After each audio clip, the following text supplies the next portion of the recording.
1969, The Economy of Cities was written by Jane Jacobs.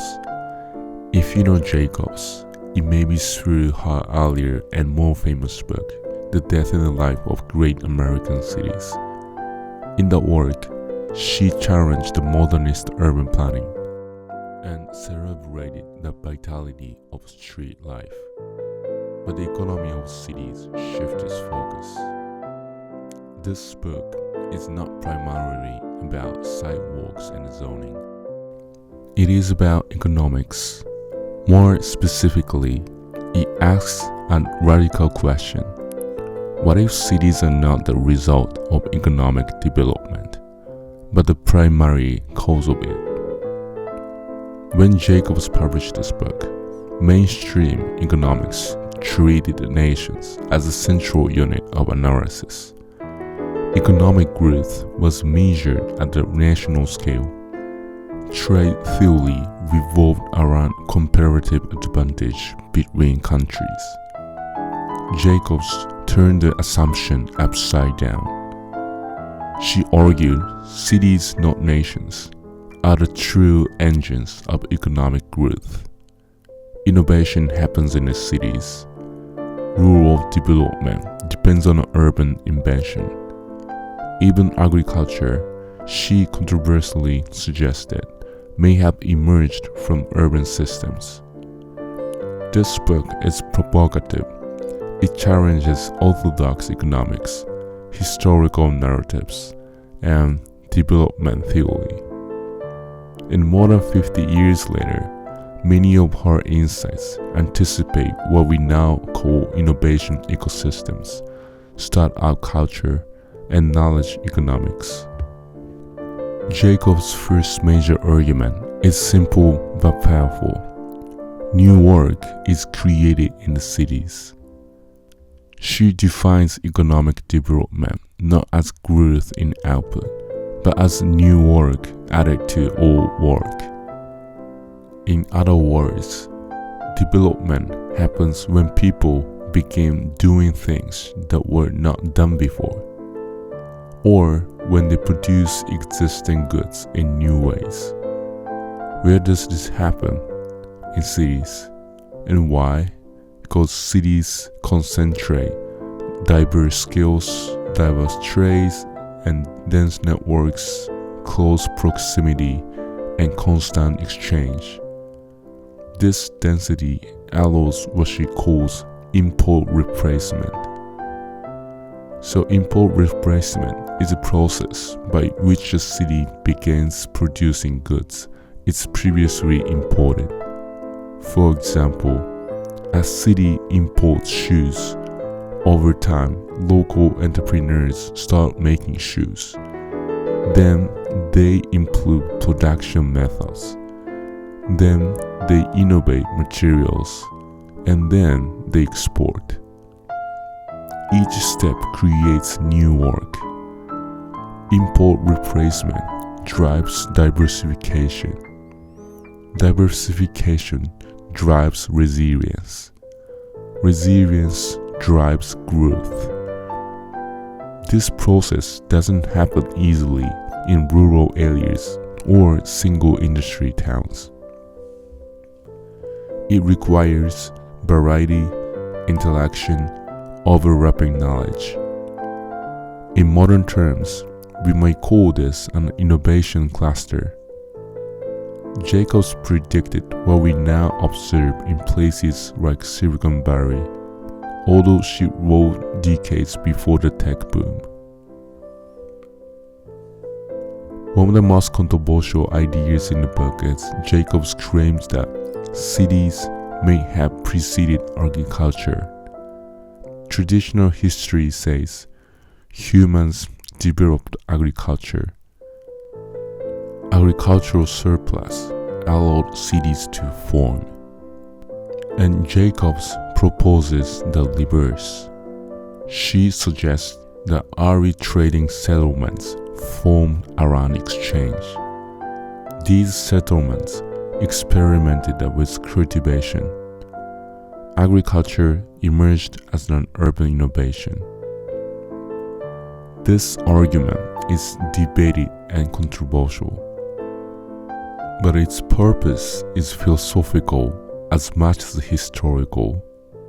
Jacobs wants to show economic development begins with creative interaction, not with surplus extraction. Cities are experimental laboratories. They are places where people observe, adapt, combine ideas, and invent. Even if her historical claim remains contested, her broader insight stands: innovation emerges from density and exchange. Jacobs criticizes microeconomic thinking that focuses on nations. Because nations are politically defined, cities are economically real. A country may look stable overall, while individual cities within it are thriving or collapsing. For example, a booming export city may mask stagnation elsewhere. National policies may benefit some cities while harming others. Jacobs argued that economic analysis should focus on city regions, trade networks, production diversity, import-export patterns at the urban level. This perspective anticipates global city theory, regional innovation economies, urban competitiveness models. She essentially says, if you want to understand economic life, look at cities, not borders. Jacobs also explains why cities decline. Decline happens when a city stops replacing imports. It becomes overly dependent on exports. It fails to diversify. It loses small-scale innovation. She introduces the concept of transactions of decline. This occurs when profits are extracted from a city, but not reinvested into the new forms of work. This describes many deindustrialized cities. When manufacturing left certain American cities in 20th century, they hadn't diversified enough. They exported heavily but failed to generate new internal industries. Without import replacement, growth stalls. The city becomes economically fragile. This is not simply an economic issue, it is spatial. Urban design affects economic capacity. Mixed-use neighborhoods, fine-grained building stock, affordable spaces for experimentation. These support new work. Rigid, centralized planning can suppress it. Although this is an economic book, it has profound spatial implications. If economic development depends on diversity and experimentation, then cities must allow mixed use. Encourage small enterprises. Avoid monocultures. Preserve adaptable building stock. Support dense, walkable networks. Jacobs' economic theory reinforces her earlier urban design philosophy. Economic vitality and spatial form are inseparable. A city of super blocks and single-use zoning may look orderly, but economically it may be fragile. A city of messy, layered interactions may look chaotic, but economically it may be alive. Perhaps the deepest insight of the economy of cities is economic development is emergent not planned. It arises from local experimentation, bottom-up innovation, small-scale trial and error. This doesn't mean planning is useless, but planning must create conditions for emergence rather than dictating outcomes. In this sense, Jacobs is not anti-planning. She's anti-centralization of creativity. She believes cities thrive when many actors can try many things. Failure is affordable.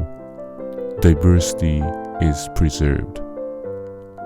Too much order kills novelty. Too little structure creates chaos. The balance creates growth.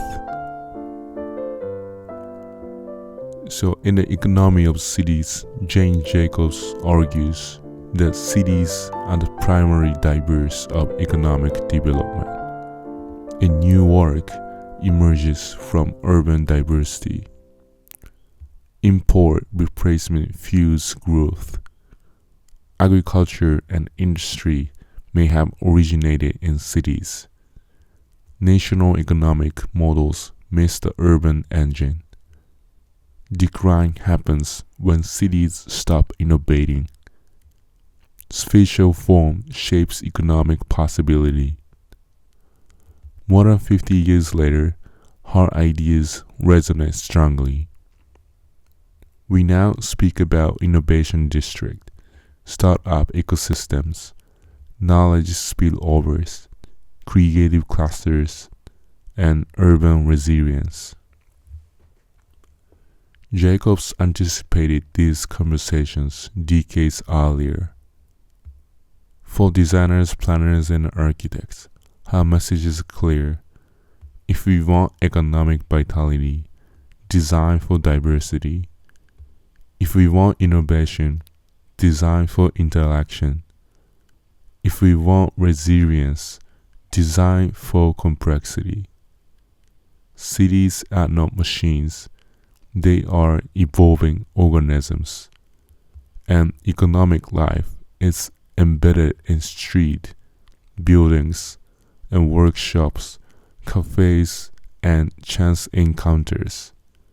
That is an enduring lesson of the economy of cities.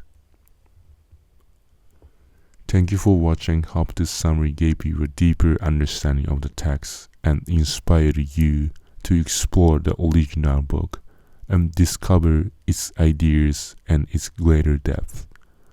Architecture, art, design, and philosophy are vast fields, and what we explore today is only one step on a much longer ladder of the knowledge. There are still contrasts, ideas, theories, and visions waiting to be uncovered. If you enjoyed this video and want to continue the exploration, please like the video, subscribe to the channel, and comments below.